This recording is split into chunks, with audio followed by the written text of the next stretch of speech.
नमस्कार, मी अजिंक्य भातंब्रेकर. आपण पाहताय TV9 मराठी. बुलेटिनच्या सुरुवातीला महत्वाची बातमी गुहागरमधून आपल्यापर्यंत येते. गुहागरमधल्या काजळी देवघर परिसरातल्या जंगलामध्ये वणवा पेटला. या वणव्यामध्ये 3 ते 4 किलोमीटर पर्यंतचा परिसर जो आहे तो जळून गेलेला आहे. या परिसरातली झाडं जळून खाक झाली आहेत. या वणव्यात काजू, आंबा आणि नारळाची हजारो झाडं जळून खाक झाली आहेत. रात्रीच्या सुमाराला हा वणवा भडकला होता आणि त्यानंतर तब्बल 3 ते 4 किलोमीटरच्या परिसरामध्ये हा वणवा अक्षरशः पसरला. आज सकाळपासून हा वणवा विझावा यासाठी स्थानिक गावकरी प्रयत्न करत होते. मात्र वणव्याचं स्वरूप मोठं लक्षात घेता या गावकऱ्यांचे जे प्रयत्न आहेत ते तोकडे पडताना दिसत होते.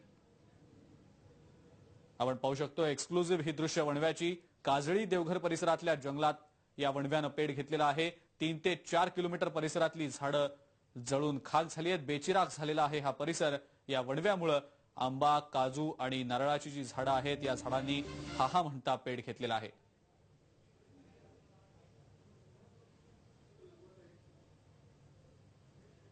स्थानिक जे गावकरी आहेत ते वणवा हा विझवण्याचा प्रयत्न करत होते.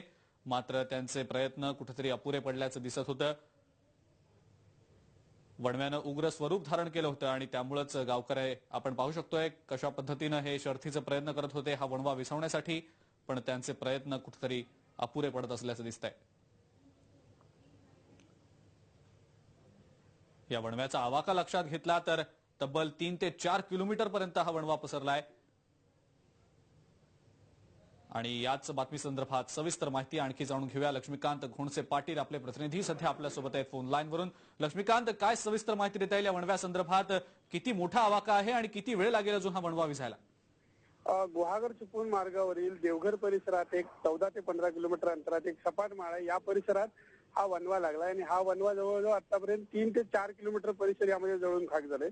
यामध्ये असणारे आंबा, काजू, नारळ अशी मोठ्या प्रमाणात या ठिकाणी शेतकऱ्याची हानी झाली आणि शेतकरी आपापल्या परीने हा ठिकाणचा वणवा आहे तो वणवा विझवण्याचा प्रयत्न करतात. नक्कीच लक्ष्मीकांत, स्थानिक प्रशासनाची कशा प्रकारे मदत मिळते? त्यांनी काय पावलं उचलली आहेत या वणव्याला विझवण्यासाठी किंवा हा शमवण्यासाठी? काय सांगता येईल त्या बाबतीत?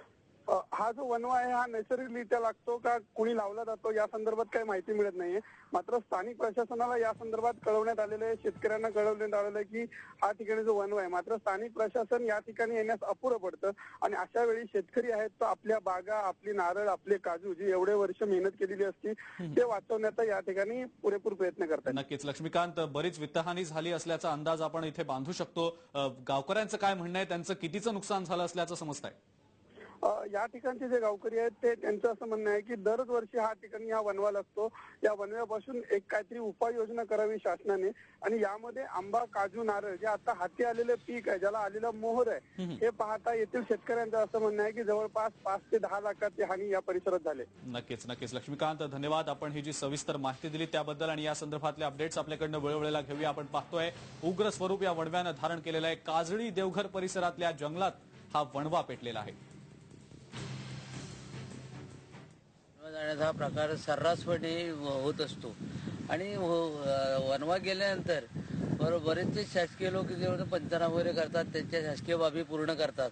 परंतु ते आम्ही तुम्हाला हे देऊ, नुकसान भरपाई देऊ वगैरे ते आश्वासन देतात, परंतु त्या आश्वासनाचा ते पाठपुरावा करतच नाही आणि त्यामुळे इथला शेतकरी खूप हतबल झालेला आहे.